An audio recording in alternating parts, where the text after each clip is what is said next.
বর্তমান প্রধানমন্ত্রী শেখ হাসিনা এবং সাবেক প্রধানমন্ত্রী বেগম খালেদা জিয়াকে 90 পরবর্তী দেশের কোনো সংকটেই এক টেবিলে বসতে দেখা যায়নি।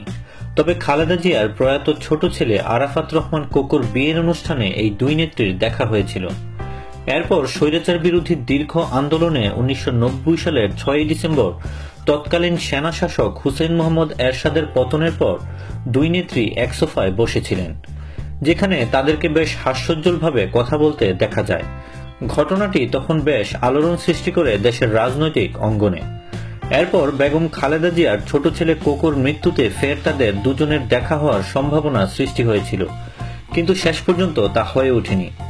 2014 সালের 5 জানুয়ারি দশম জাতীয় সংসদ নির্বাচন সামনে রেখে দুই নেত্রীর আরও একবার দেখা হওয়ার সুযোগ তৈরি হয়েছিল।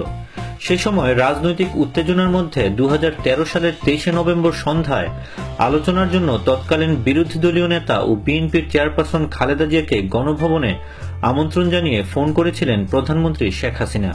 সেই আহ্বানে সাড়া না দেওয়ায় শেখ হাসিনার সঙ্গে খালেদা জিয়ার আর দেখা হয়নি। বরং দুই নেত্রীর মধ্যে টেলি সংলাপের বিষয়টি গণমাধ্যমে প্রকাশের পর রাজনীতিতে তখন ব্যাপক তোলপাড় সৃষ্টি হয়।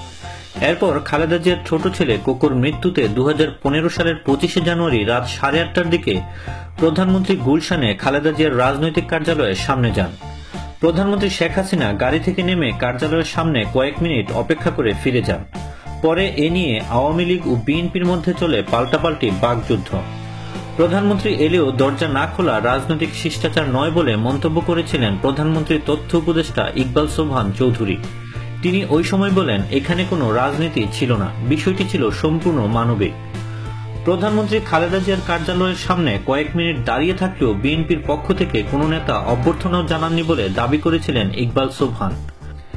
এর পরিপ্রেক্ষিতে বিএনপি চেয়ারপারসনের বিশেষ সহকারী অ্যাডভোকেট শামসুর রহমান শিমুল ওই রাতেই গণমাধ্যমে বলেছিলেন, খালেদা জিয়ার এই শোককে নিয়ে যেন কোনো নোংরা রাজনীতি না হয় সেজন্য আমরা সকলের কাছে অনুরোধ জানাচ্ছি। এছাড়া এ নিয়ে বেশ কয়েকদিন ধরেই চলে আওয়ামী লীগ ও বিএনপির মধ্যে পাল্টাপাল্টি বাকযুদ্ধ। বিএনপির নেতারা দাবি করেন এটা ছিল প্রধানমন্ত্রীর এক ধরনের রাজনীতি। অন্যদিকে আওয়ামী লীগের নেতারা দাবি করেন খালেদা জিয়া রাজনৈতিক শিষ্টাচার বহির্ভূত কাজ করেছেন।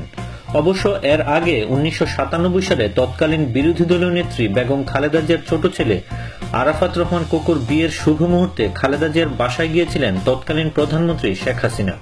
সেখানে এক সৌহার্দ্যপূর্ণ পরিবেশে তাদেরকে কথা বলতে দেখা যায়। তবে 90 পরবর্তী প্রধানমন্ত্রী শেখ হাসিনার স্বামী ডক্টর ওয়াজেদ মিয়ার মৃত্যুতে সেনাকুঞ্জে এই দুই নেত্রীর দেখা হলেও কোনো কথা হয়নি।